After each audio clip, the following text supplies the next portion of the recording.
Mjeku çudi të botën. Kosi i esëll shëron këto tre sëmundje. Ja kush duhet ta konsumojë menjëherë. Kosi është një nga ushqimet që nuk mungon kurrë në frigoriferin e një anvise shqiptare.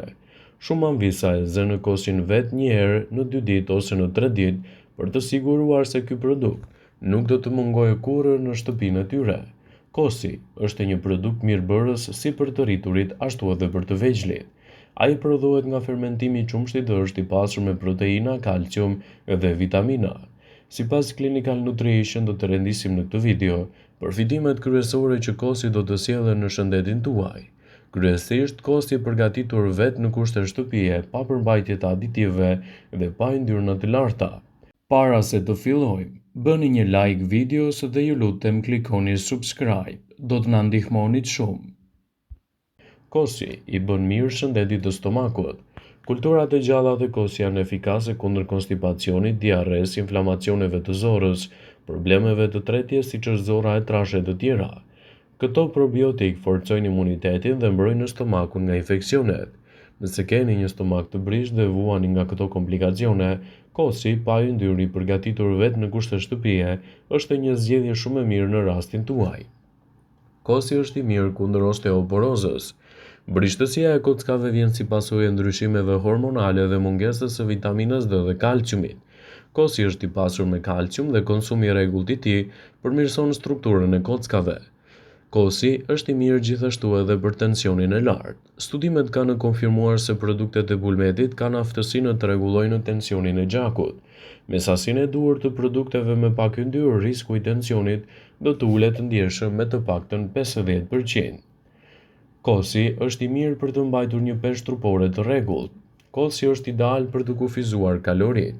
Ai shuan urinë dhe nepsin për ushqime të ëmbla. Pasi përthithet kalciumi nga kosi ndikon në qelizat e yndyrës të ulin prodhimin e kortizolit, ndërkohë që aminoacidet djegin yndyrnat e tepërta. Rekomandohet gjithmonë kosi me pak yndyrë. Kosi është i mirë kundër skuqjeve të lëkurës së bebeve. Ky ushqim është ideal për lëkurën e ndjeshme. Ai mund të përdoret për të trajtuar skuqjen e lëkurës të shkaktuar nga pelena. Kosi në organizmin tuaj do të ofrojë shumë vitamina dhe minerale. Kosi përmban fosfor, kalium, jod, zink, vitamin B5 dhe B12. Kjo e fundit është një vitaminë shumë e rëndësishme për rruazat e kuqe të gjakut dhe sistemin nervor në tërësi. Kosi është i mirë kundër ftohjes. Kur imuniteti është i fortë, do të mposhtni viruset dhe bakteriet. Konsumoni të paktën 150 deri në 200 gram kos në ditë për të shpëtuar simptomat e të ftohurit, gripit dhe problemeve të fytyrës. Ky produkt përgjysmon shanset e shfaqjes së këtyre komplikacioneve, përsa kohë është i freskët dhe nuk është i përpunuar ose i shtuar me aditiv dhe mbëlsues të ndryshëm. Kosi është i mirë gjithashtu edhe për shëndetin tuaj të lëkurës. Kosi është një nga recetat më të mira për femrat. Ai përmirëson lëkurën, shtrëngon pore dhe jep lëkurës elasticitet dhe shkëlqim. Kosi është i dobishëm kundër simptomave të plakjes, ankthit, gjithashtu edhe për mbajtje larg të këtyre problemeve. Kosi është i mirë për shëndetin e flokëve. Kosi është i dobishëm edhe kundër flokëve të thatë dhe të hollë. Ai forcon qimet e flokut dhe pastron skalpin nga zbokthi. Sigurisht që kosi duhet të jetë nga ai i përgatitur vetë dhe jo i përpunuar, pasi në të kundërt të vlerat mirëbërëse të tij nuk do të jenë të plota për organizmin. Ekspertët këshillojnë vazhdimisht shtimin e kosit në dietën tuaj, pasi do të ndikojë pozitivisht në rritjen e vlerave të trupit dhe lehtësimin e gjithashtu të një sër komplikacionesh. Kosi është një nga ushqimet e bulmetit nga më të konsumuar nga shqiptarët. Ai nuk bëhet kur i mërzitshëm sepse mund të kombinohet në mënyra të ndryshme dhe të shijshme. Kosi mund të hahet me të ëmbla, me të kripura në mëngjes, në drekë ose në darkë, si një vakt i lehtë. Kosi është i pasur me kalium, kalcium, magnez dhe vitaminën B2, B12. Në këtë video do të mësoni më shumë për vlerat befasuese të kosit, të konsumuar në mëngjes ose edhe pas tij. Kosi përmirëson tretjen dhe konsumi i tij veçanërisht në mëngjes mbron sistemin tretës nga toksinat dhe bakteriet. Ai qetëson sistemin e rënduar nga inflamacioni dhe dëmet e shkaktuara prej tij. Kosi ka aftësinë të mbrojë imunitetin dhe ta bëjë atë më të fortë. Imuniteti është më i fortë sepse kosi përmban minerale të dobishme të tilla si zinku, magnezi, gjithashtu edhe seleniumi. Sipas të dhënave, Kaliumi te kosi ndihmon në eliminimin e kripës së tepërt nga organizmi. Në këtë mënyrë, kosi ndihmon gjithashtu edhe në uljen e inflamacioneve të ndryshme të organizmit, gjithashtu edhe mbajtjen larg të shqetësimeve të tyre. Nëse doni të përfitoni më shumë nga vlerat e tij, përfshijeni atë në dietën tuaj. Kosi është një zgjidhje shumë e mirë kundër infeksioneve. Kosi është veçanërisht aleat i grave sepse parandalon mykun dhe infeksionet në organet e tyre. Kosi përmban laktobacile, baktere të cilat frenojnë rritjen e infeksioneve dhe të mykut. Një filxhan me kos do të ofrojë 275 mg kalcium. Për këtë arsye, nëse e konsumoni që mëngjes, u keni dhënë kockave forcën e duhur. Kosi përmban probiotik, të cilat eliminojnë mikroorganizmat nga sistemi tretës. Nëse vuani nga fryrja e stomakut ose diarrea, është e këshillueshme të hani kos që në mëngjes. Proteinat e kosi japin muskujve aminoacidet që u duhen për të rrimë këmbër pas një aktiviteti të caktuar fizik. Pas këtij të fundit, energjia e trupit është në rënje dhe kosi mund ta rikthejë atë. Kosi përmban pak kalori, për më tepër fal konsumit të tij, qelizat e yndyrës prodhojnë më pak kortizol, gjë që nxit organizmin të humbas më shumë kilogram. Kosi i mbron dhëmbët nga kavitetet. Ai përmban gjithashtu acid laktik që i mbron mishrat e dhëmbëve nga mbetjet ushqimore, gjithashtu edhe bakteriet e ndryshme. Përfshirja e kosit në dietën tuaj do të jetë një zgjedhje shumë e mirë ushqyese. Për disa, dëshira për të humbur në peshë mund t'i bëjë ato që të kthehen në një lloj zgjedhje, qoftë një ushtrim ndërtues në palestër ose vazhdimi i dietës së tyre ose zakonisht një kombinim i këtyre të dyjave. Sa i përket dietës së shëndetshme, kosi nuk është i rastësishëm në programe dietike të shumë dietologëve. Shëndeti i zorrës mund të mos jetë diçka për të cilën mendoni shpesh, por është thelbësor për të mbajtur një mënyrë jetese përgjithsisht të shëndetshme. Zorrat tona janë përgjegjëse për tretjen e ushqimit dhe thithjen e lëndëve ushqyese, ndaj është thelbësore që ajo të funksionojë si duhet.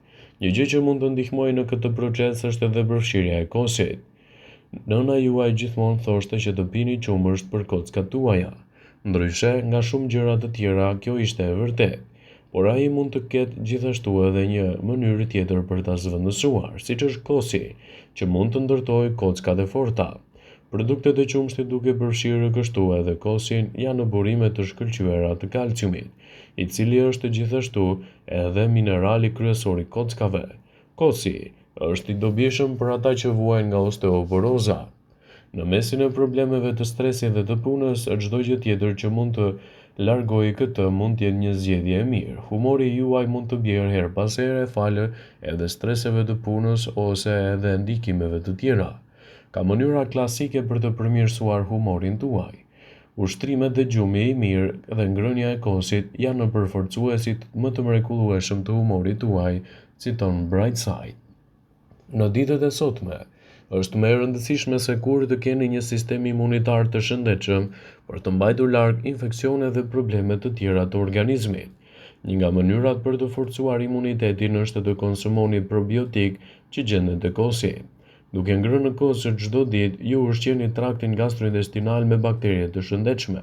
Këto bakterie të shëndetshme parandalojnë gjithashtu mizotrimin e atyre të këqijave, gjë që çon në përmirësim të shëndetit të zorrës dhe sistemit imunitar. Konsumi i përditshëm i kosit, përveç të mirave të tij, mund të ketë edhe efekte negative, si për shembull, nëse i shtoni shumë sheqer. Një nga dizavantazhet e kosit që mund të gjeni në treg është se disa marka janë të mbushura me sheqerna, të cilat përfshin edhe parfume dhe shurupe që i shtohen edhe për një gamë të gjerë të shijeve. Zgjidhni kosin e thjeshtë dhe shtoni frutat tuaja për të minimizuar rrezikun e shfaqjeve të fshehura, kryesisht atyre të sheqernave. Nëse konsumi i kosit mund të jetë i dobishëm për shëndetin e zorrëve, ai gjithashtu mund të dëmtojë sistemet më të ndjeshme të tretjes. Nëse jeni intolerant ndaj laktozës ose nëse keni produkte të qumshtit që ju fryjnë, shmangni edhe kosin. Kosi mund të kontribuojë gjithashtu në një gjendje të quajtur rritje e bakterieve të zorrëve të vogla. Është e rëndësishme të mos e teproni në rast se vuani nga këto shqetësime dhe ta përdorni atë si duhet për të evituar gjithashtu edhe komplikacione në shëndetin tuaj. Është e rëndësishme që të përdoret gjithmonë me kujdes. Vëmendje, ju bëjmë me dije se informacionet në këtë video kanë për qëllim që të plotësojnë, të mos zëvendësojnë në këshillat e mjekut tuaj ose të ofruesit të kujdesit tuaj shëndetësor. dhe nuk kanë për qëllim që të mbulojnë të gjitha përdorimet e mundshme, masat paraprake, ndërveprimet ose dhe efektet e tyre negative për shëndetin tuaj. Pasi ta dëgjoni këtë video, do ju ftoja t'i bënit like dhe ta shpërndanit atë në profilin tuaj në mënyrë që do informohen dhe miqtë e tu.